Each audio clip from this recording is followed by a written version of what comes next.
I'm Aruno, and the reason I'm on the internet today is because I want to discuss the Holy Bible.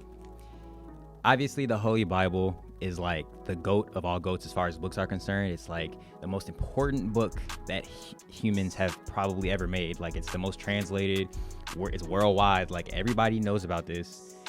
Everybody is taking it seriously as well. Like, it's the book. If you ever want to read a book, if there's any book that you should read in life, it's supposedly this one, right? This book is not meant to be read like a book like Harry Potter. It's the book that you read as a life plan. It's the book that tells you what you came from, who you came from, and it tells you how you need to live your life. It tells you, it's trying to be serious. It's trying to tell you, this is the truth. This is it's the word. You need to live by the word because God said so, right? So I think this is important that we discuss this because presumably if you're watching this video, you're like a spiritual seeker. You're someone who wants to know the truth, right?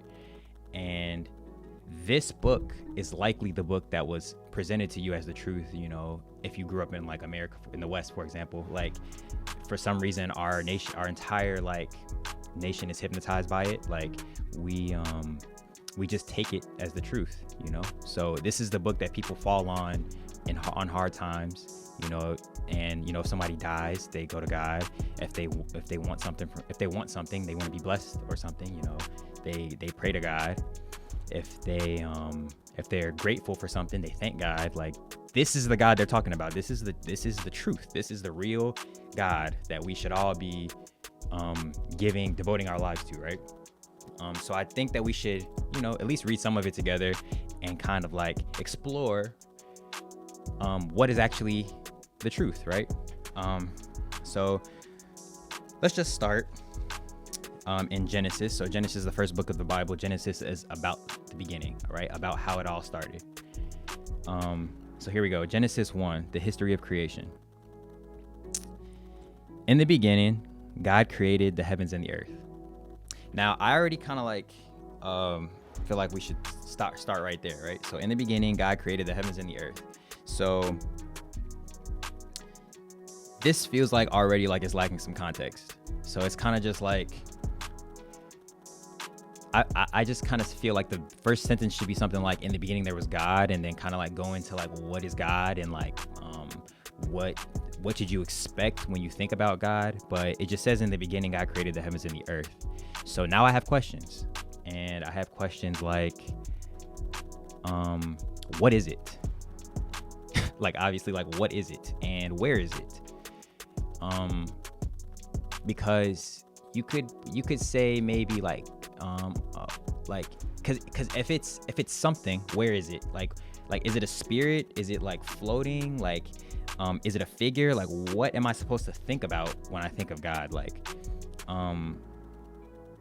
because you could say like God is in space, but if God is in space, that implies he's in a container, right? Like, he's in space, he's contained by space. So then what I really wanted to learn about is, what is that? What is the thing that contains God? Because that seems like the really important thing, right? Or you could say God is space itself, right? So God is space itself. But then you got God creating the heavens and the earth. So it's just like God is filling himself with himself. That seems like a strange thing to take note of. Like, if the very first thing is God, does God notice? How does God notice he's there? Or how does it notice it's there? Like, how, because you could say, okay, you notice where you are, your physical body is, right? Because you can just sort of like relate it to where other objects are in space, right? Because, you know, if you're here, then there's other things over there. But if in the beginning, before the heavens and the earth, if the only substance is God, how does God notice it's there? Is God aware of itself? Like, so many questions, right? This is only the first sentence of Genesis. This is the most serious book of all time. Like, this is the majority of the people that I know, you know, when I ask them, or when questions about their spiritual beliefs, this is it. They are Christian, right? They grew up in a Christian household. My parents still identify as Christian. And it's like, this is the first sentence. But I don't want to get too stuck on that first point. Let's go to the second sentence. The earth was without form and void, and darkness was on the face of the deep, and the Spirit of God was hovering over the face of the waters.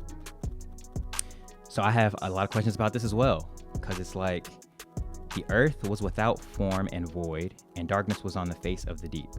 So if earth is without form, okay, so I'm thinking maybe they mean like earth is like a blob, right? So earth is like kind of like Ditto from Pokemon, right? Like it's kind of just like this thing that's kind of just like a blob, and it's kind of like, you know, like, and it's void because there's just like nothing on there yet. It's just like a solid mass. It's just like this mass of blob, you know? And but then it says darkness was on the face of the deep. So I'm assuming they're talking about water. So now there's water here. So you got this water earth thing kind of like blobbing around, and then there's darkness. So there's darkness. So now there's lights already, because darkness and light go together. So you know, like for instance, the only way you can see a shadow is if there's light on you, and then you can look behind you and you see there's a shadow, right? So there's necessarily must be light, right? So we got darkness on the face of the deep. So there's definitely forms here. So I don't know why it says the earth was without form. There's got to be a form. At least, like, forms are necessary to recognize that something is there. Like, even if you just mean like a blob, that's a form, right? So yeah, we got line 2. We're 2 lines in, and this is just already very questionable. All right, so then we got line 3. Then God said, "Let there be light," and there was light. So if you paid attention to what I was just saying, there should have been light already. So the fact that God is just now manufacturing light is suspicious as hell. Like, so God is operating before light. He's just operating, doing all this before light. It's just so confusing. Like, he's just now generating light.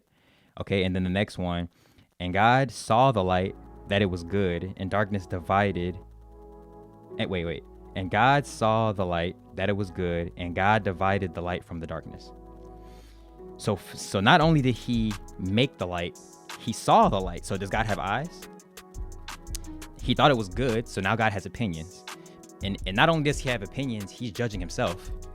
Does God have anxiety? Does he have doubts about whether what he's making is good or not? And he divided the light from the darkness. So he just now decided to divide the light from the darkness, but he already said there was darkness on the face of the deep, right? So now I'm kind of wondering, who's saying this? Like, is God himself saying this, or like who's narrating? Like, who witnessed all of this? Like who's the, how are we getting this information? Where's it coming from? Because there's no, like, this is the very first thing in the Bible. There's no context around this. It doesn't say who said it. It doesn't say it's just like expecting you to believe all this. Yeah. Okay, so let's go to the next line. God called the light day, and the darkness he called night. So the evening and the morning were the first day. Okay, so he's giving names to his creation. Okay, so he's creating things, and he's creating things, separating them, and it's not saying how he's creating, how is God generating new substances, you know? Because if we think God is the very first substance, what is this? How is he able to generate new substances other than God? You know, you think if God is a thing, that thing, how is it generating stuff other than itself? This is confusing. Then God said, "Let there be a firmament in the midst of the waters, and let it divide the waters from the waters." Thus God made the firmament, and divided the waters which were under the firmament from the waters which were above the firmament, and it was so. And God called the firmament heaven. So the evening and the morning were the second day. So now this is God creating the sky, and he's dividing the waters of earth from the waters of heaven. And he gave a name to heaven. So now where is heaven at? And where's God at? I still don't know where God is at. And it's like, okay, so now you got earth, you got night and day, and you got heavens. You got heaven. So now what's heaven now? Okay, let's just keep going. Maybe it'll start making more sense the more we read. Then God said, let the waters under the heavens be gathered together into one place, and let the dry land appear. And it was so. So now this is supposedly the first appearance of dry land. So if this is the first appearance of dry land, what is earth?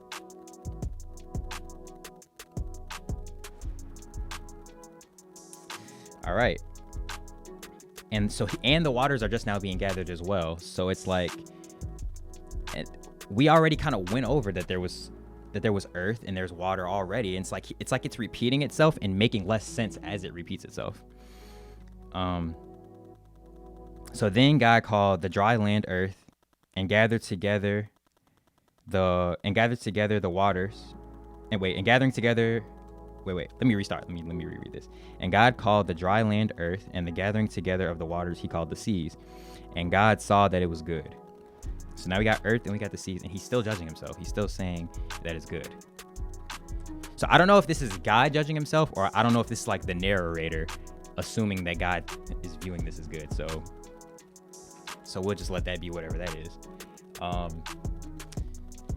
Then God said, let the earth bring forth grass, the herb that yields seed, and the fruit tree that yields fruit according to its kind, whose seed is in itself on the earth. And it was so. Okay, so now God's just making foliage, so that we got grass, we got other plants coming in. And the earth brought forth grass, the herb that yields seed according to its kind, and the tree that yields fruit, whose seed is in itself according to its kind. And God saw that it was good. So at this point, I'm starting to wonder, like, what would God do if he saw that it was bad? Like, and if he saw that it was bad, like, what would he do about it? Because he's already all there is, right? So what would he actually do about it if it was bad? How's he gonna fix his own perfection? That's a very strange thing to say, that it was good. Anyways, so the evening and the morning were the third day. Then God said, let there be lights in the firmament of the heavens to divide the day from the night, and let them be for signs and seasons, and for days and years. So I don't know why it's saying that. So he's hinting at stars, right? So he's saying there's going to be lights, because we use like constellations, for like the seasons and stuff. Or I think that's what we use stars for. I'm not really a scientist or astrologist or anything like that, but so now we got God is placing stars in the sky. But he's saying that it's meant to divide the day from the night, but I thought God already did that, so I don't know why it's saying that. And we're using these stars to track time. So let's continue. And let them be for lights in the firmament of the heavens, to give light on earth. And it was so. This is just so strange. To give lights in the firmament of heaven. Wait. And let them be for lights in the firmament of the heavens, to give light on the earth. And it was so. Like, what is happening? Like, God he's already made light and darkness. So I don't know what the stars are, why the stars have this sudden importance. But this is the Bible. This is like the most serious book there is. This is supposed to be the truth. This is what we all are supposed to live by. All right, let's continue. Where was I at? Okay, let them be for the firmament of heaven. Okay, so then God made two great lights, the greater light to rule the day, and the lesser light to rule the night. He made the stars also. So this is talking about the sun and the moon, but then it's saying he made the stars also. So what was all that before about letting there be lights in the firmament of the heavens to divide the day from the night, and to let them be for signs and seasons and days and years? Like, I am just so confused. Like, I'm supposed to be reading this and feeling like, this guy created me. Anyways, God set them in the firmament of the heavens to give light on the earth, and rule over the day and over the night, and to divide the light from the darkness. And God saw that it was good. So the evening and the morning were the fourth day. Then God said, let the waters abound with the abundance of living creatures, and let birds fly above the earth across the face of the firmament of the heavens. So we got animals coming in the mix. Cool. So God created great sea creatures and every living thing that moves, with which the waters abounded according to their kind, and every winged bird according to its kind. And God saw that it was good. So I don't know, why does it keep saying that? Like, why does it keep saying God saw that it was good? As if he didn't already know what he was doing. Like, as if he didn't already know what he was going to make was good. Why does he keep saying that? Like, I don't know. And God blessed them, saying, be fruitful and multiply, and fill the waters in the sea, fill the waters in the seas, and let birds multiply on the earth. So the evening and the morning were the fifth day. Okay, so I'm not seeing too many, you know, apart from all the other issues we already pointed out, this doesn't seem like too strange. Okay, he's making animals and he's telling them to reproduce and whatnot. So let's continue. Okay, so the evening and the morning were the fifth day. Then God said, let the earth bring forth the living creature according to its kind, cattle and creeping thing, and beasts of the earth, each according to its kind. And it was so. Okay, cool, more animals. And God said, and God made the beast of the earth according to his kind, cattle according to his kind, and everything that creeps on the earth according to his kind. And God saw that it was good. So it's like he's making these declarations, then he's doing it, and then he's saying it's good. He's making declarations, doing it, saying it's good. As if he has like this anxiety about whether or not what he's gonna do is like good or bad. Then God said, let us make man in our image according to our likeness. Let them have, this is important. This is important. Then God said, let us make man in our image according to our likeness. Let them have dominion over the fish of the sea, over the birds of the air, and over the cattle, over all the earth, and over every creeping thing that creeps on the earth. All right, so now we have some important information that man is made in God's image. He's saying our as well. So now there's he's calling himself plural. So now that's another strange thing. And man is in his image. So this thing that I am is supposed to look like God, or at least represent it, or at least kind of like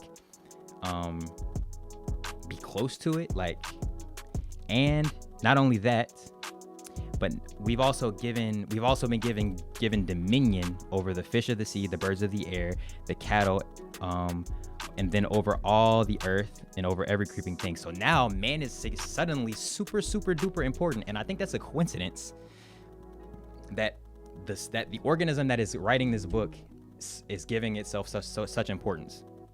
Or, okay, fine. This isn't written by a person. God said this, right? So now we understand that man, not only do we look like God, we actually are in charge of everything, and everything is here for us. So now we can see how, this sense of human importance is now being fostered. So now it seems like we're important because now God's playing favorites. So God's created all this stuff. He's created the stars, he's created the plants, he's created the other animals, the waters, the heavens. But now he's created man, who's made in it's the first thing that's made in his image. All the rest of the stuff he made was not made in his image. This is the first thing that's made in his image, and this thing is the thing that has dominion and control over everything.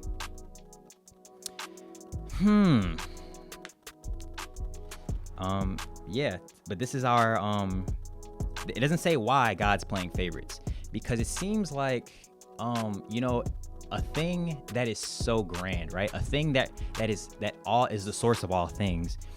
What reason does it have to play favorites? What reason does it have to say man is going to be in my image and have dominion over everything? Like, why give that credit to humanity?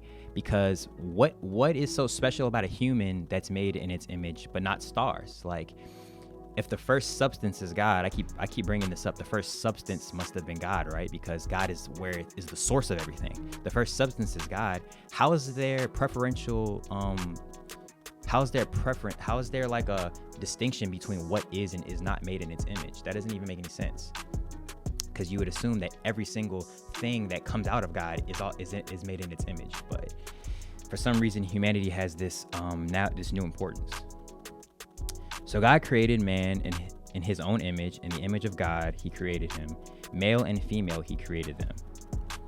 Then God blessed them, and God said to them, "Be fruitful and multiply, fill the earth and subdue it. Have dominion over the fish of the sea, over the birds of the air, and over everything that moves on the earth." So here we have God giving explicit permission for humans to be in charge of everything. And God said, "See, I have given you every herb that yields seed, which is on the face of the earth, and every tree whose fruit yields seed. To you it shall be for food. Also to every beast of the earth, to every bird of the air, and to everything that creeps on the earth, in which there is life, I have given every green herb for food." And it was so. Then God saw everything that he had made, and indeed it was very good. So the evening and the morning were the sixth day. So, wow. So God has given humans this important like place in the universe, and we are, for some reason, why is it humans? Why is it not one of the birds, or why is it not one of the fish of the sea, or why is it not the sea itself that's so important? Why is it not the sea itself that's made in his image and given responsibility to care over, everything in the universe? Because if anything, water is more important than people, right? But this is a very all around very suspicious situation, and I felt the need to read it, very thoroughly, because I don't want to just be dismissive of it, and because people may, when you talk to people who are Christian, it's like it's almost like they have no way out of it. Like it seems like either people who believe in this either are, they really believe it, they're just convinced, they're spellbound by it, or they just claim to believe it because their family or the people around them believe it, or they're just being lazy, like they just have decided to stop seeking there and just, live their life however, which is fine. But why camera overheated? But yeah, so why do that thing where you're just like, where you're too lazy to keep seeking, but still claim belief in this thing? Like, rather than just be like, I don't believe in anything, or I don't know what to believe in, I'm agnostic. I think there's a level of guilt about it, or maybe like peer pressure. Like, people feel guilty, maybe like they don't want to disappoint who's around them. They don't want to, or maybe if there really is a God, they don't want to get caught in disbelief of it. Like, they don't want.